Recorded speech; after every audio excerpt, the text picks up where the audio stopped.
right. All that jazz. So you dropped 2 projects, one rapping, one producing, but it seems like you really came together when you linked up with Rich Minds and you dropped Motions, which is actually a part of another member in the collective. Drop some details. That. DJ Obi-Wan, man, he produced, mixed, mastered. Obi-Wan, fool. Yeah, I love that tag. I never met him, but hey, Obi-Wan. Yeah, no, he's cool, man. He's cool. They just they just opened up a studio right now. Yeah. No details just yet. I don't want to spill it because they've been telling me not to let it out so much. But I know that's like home base for us right now. You know what I'm saying? So for the public, it's gonna be happening soon. But like they've been really focused on creating like a studio and like a platform for artists in their city because that's the reason they were telling me to even make that studio. They wanted something for their city. I think that's like their intention a lot was like for their city. They wanted something for what they saw every day in their childhood and stuff. And like they didn't see a studio and like things to outlet like your creativity at. So like they definitely created that. That's their future stuff right now. And motion came actually in his parents' house. Honestly, Obi-Wan was he had a little studio in there, and I don't know, man. We were just he's like, I got some beats, dog. Yeah, I actually was really. You got a 16. What's happening? Real quick, got a hood. We were really drunk, man. One night, I'm gonna be honest with you. I thought he wasn't down really straight, because like at that time when he asked me, let's make an album. There was a lot of people before that were telling me, like, oh, like, we going to do this, we going to do that, and then nothing was happening. So, I mean, I don't want to sound like a douche, but, like, honestly, when I heard Obi-Wan say that, I was like, oh, nah, this fool ain't just another one. Yeah, we drunk. Yeah. He's just saying shit. Yeah, and, like, this shit's probably not even going to happen, you know what I mean? And, like, because we were working on tracks, but when he finally said that, he was just faded. He was like, yeah, man, I'm gonna make a track. I'm gonna make an album with you, man. We're gonna make an album. And and I was like, all right, bro. Like, yeah. That sounds like Jin. We're gonna make an album, man. Sounds like Jin. Just wait. Yeah. It sounds like something, like, I don't know what he was sipping on, but sounds like Jin. He was really faded. And he just told me, like, yeah, we're gonna make an album, man. You gonna see, all right? And I was like, all right, man. Like, all right, cool. And then he actually kept hitting me up. He was like, all right, man, I got a beat. Come through. And from there, right when we did that, it just like continuous. It was every week after. It was contagious. Yeah, honestly, yeah, it was every week. I had something to write every week, and like we knocked out those tracks like in a cool time. So really dope project. Yeah, appreciate y'all, really man. dope project. Yeah. We've been banging. I'm glad, y'all. And I got a signed copy. Snap. I know, man. That gig. I was just telling Meg about that gig, man. That's the last time we were here in Pomona. Yeah. Was that gig with the Dope Spot? Yeah. Dope Spot. Yeah. They're cool peoples, man. They brought me up in here, and honestly, like Untapped Hip Hop actually brought me a lot out here. Oh, okay, I don't know if y'all know. Yeah. Definitely. Yeah, so they brought me up here in the city, so I was the only that's why I'm even out here a lot, to be honest. With them, I made a connection with them and like did shows with them, so it's cool being out here. Well, super. Thank you for supporting the rising culture that is out here in the Pomona IE area. Yeah, I can definitely tell for sure. Yeah, it's rising. I mean? It's very new, but it is going. And there's some cats out here, man, that really are doing moves, bro. Honestly, yeah, like, IE shit. So yeah, it's cool. IE nigga, I'm a IE nigga. When's the last time you practiced your signature? I know you practiced your signature. I don't practice it, but I got it down. Okay. I got it down. In under 2.5 seconds. Yeah, I'll be like, can I cite this? Yeah. I was definitely that kid. I was definitely that kid who was practicing my signature because I thought, like, oh yeah, I'm gonna be a pro football player or fucking somebody gonna need this. Yeah, somebody's gonna need Someone's this. Gonna need this. Can't fuck it up now. Someone's gonna make some moolah. Then somehow I saw my dad's, and then I just copied his, and then now I'm mad because I can't change. I can't change it. You can't craft your own. On everything. I can't change it. Yeah. But what I used to have was really dope at swoops and shit. Like, it was tight. Yeah, back then I didn't even care about it, to be honest. I wasn't doing well with it. And then later I was like, I should make something that, like, I can do. Because, like, I'm not even trying anymore, you know? Just put a happy face or something. Yeah. So, to jump forward, to go back real quick. So, that was the history of Rich Mind. So, when did you meet up with Eyeless Collective? And how did that all Eyeless come about? Eyeless happened Damn, man. I love doing these things because it always brings you back into memories, bro. Take us there. Yeah. Take you there. I was like 19 or 18, I think, and I was working at Starbucks at the time.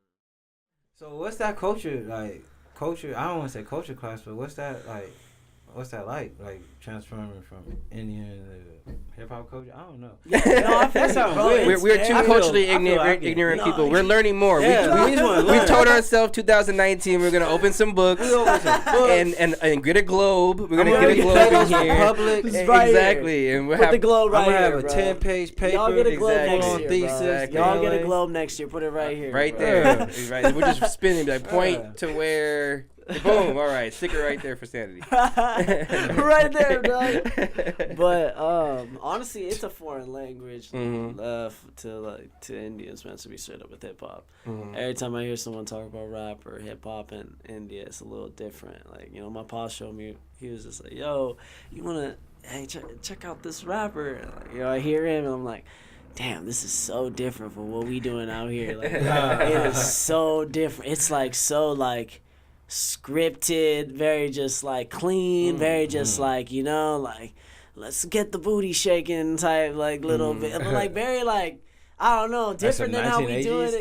Yeah, I don't know. It's like it's weird, but like it's crazy because like what we do out here is so different, bro. So different. You know, and I bet with any foreign country you go to is way different. You know, because I know honestly like Brazil and I know like UK, I know they have a huge hip hop culture, to be honest with you. Yeah. But in India, it's not that huge, as much as I would think. It's a lot of like dance music, you know, a lot of sense of like that. Like, you know, I don't really see that much hip hop, so it's kind of crazy going into that, you know, as myself, like with all the roots I have, like nobody in my family has listened to hip hop, you know what I'm saying? No one. You know, I was basically the only cat. My cousin, trailblazer. Yeah. right.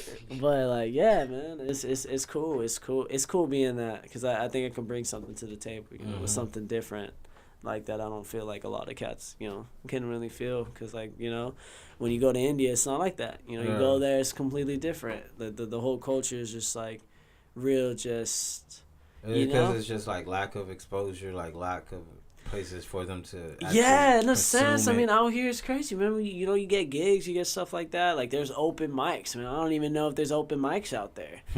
I don't know. Maybe I gotta figure that out. You know what I'm saying? You know, I don't know. Yeah, gotta take a trip. Somebody's there with a knife ready for slice that tongue off. I'm sure. Or something, right? Don't say the wrong thing. You know. But okay.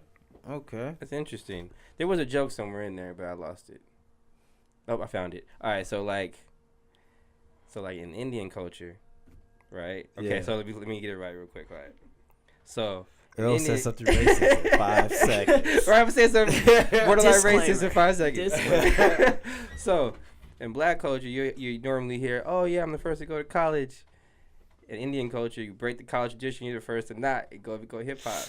In a sense. That's a dud. That was terrible. That's low-key really true.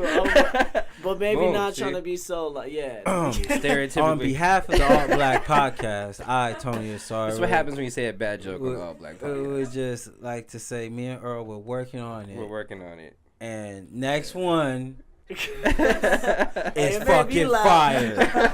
It will be fire. It made me laugh, bro. It's real true. It's really true. That hit deep. Have your parents gone, or has your family gone to see you perform at all? They see you online at all? Any of your videos on YouTube? You know, man. Actually, some of my family from like out like in India have like seen my stuff, and they're like, yeah, it's crazy. Well, you know, like it's crazy because like my mom's brother does like a lot of like music editorials. Like he does like journal writings, or like I guess not journal writings, like writings for artists. And like he's low key that guy. Like if you get a bad review, like you kind of like, damn, like you damn, bro, like you ain't gonna really make 1 star, nigga. Exactly, bro. You know how we be at like with all the Raiders. I don't know if I can even name an example, but like cats that just like really call you out on shit. And it's like, oh shit, like I got called out from that guy, you know. So like him in India is like he's kind of like that. Like he's really up there in the music industry, to be honest with you. In India though, he's always telling me, like, yo, you got to go into your Indian roots, do a lot of Indian music, you know, get into that. And, like, I want to, man. I'm already doing this right now. It's like, it's already a lot of focus doing this. You know? And that is its own field, bro. So I hope one day in my life I could, like, soon. I really want to get into that, you know? Yeah, the whole thing, bro. So it's definitely like that, you know? Can you speak all right, man. tongue? I can't speak. I can speak like a few phrases, but to be honest, I can't. It's a really hard speaking language. in tongue? That's what you're saying? Speaking in tongue? His native tongue. Oh, native tongue. He said speaking in tongue. Okay, native tongue. What's the name of the native tongue? Malayalam. Oh, that's a new one for me. Yeah, that sounds like a bar, yo. Right? You can spit that. That Sounds like an exotic like, fruit. Yeah. Malayalam. What? Spice up that Malayalam. Oh. Yo, that sounds like dude, dude, that language is so low key, bro. I don't meet people at all speaking that shit, to be honest. What is it similar to? Bro. Okay. It ain't even. Dude, for real, I can't even think of one, bro. Okay. It's so different. That's every tight, time though. I That's show it really to someone, dope. they're just like, what? Like, what? I can't. I don't even know. Yeah, it doesn't even relate that much. Like, are there like different native tongues for different regions in India? For sure. Yeah, Like Tamil, what was it? Tamil, Malayalam. I mean, there's Sanskrit, but Sanskrit's only written. You can't speak it. Okay. So it's. I think. I got a Sanskrit tattoo. Word. Really? Yeah. You know what's crazy though? We related to the African American history with that as well. You know, especially with the Arabic. You know. As well. Like we're connected. Like to be honest with you, you know, with a lot of the stuff, a lot of the cultures that we like. You know, we kind of share a few things that I feel like India and Africa really share. You know. Oh, wait. Original areas of the world. So it's Arabic and not Arabic. Arabic.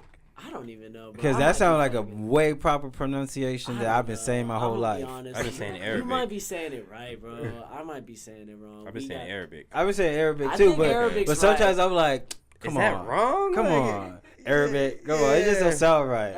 It might be though. It sounds like I fucked up. I don't even know specifically if I'm even saying it right. Somebody out there Google that shit. And drop it at the altblackpodcast@gmail.com. Oh, Gmail. Dropping the email. I like it. All right, man. So we get into the second game. All right. So this is Would you rather. All right. So basically.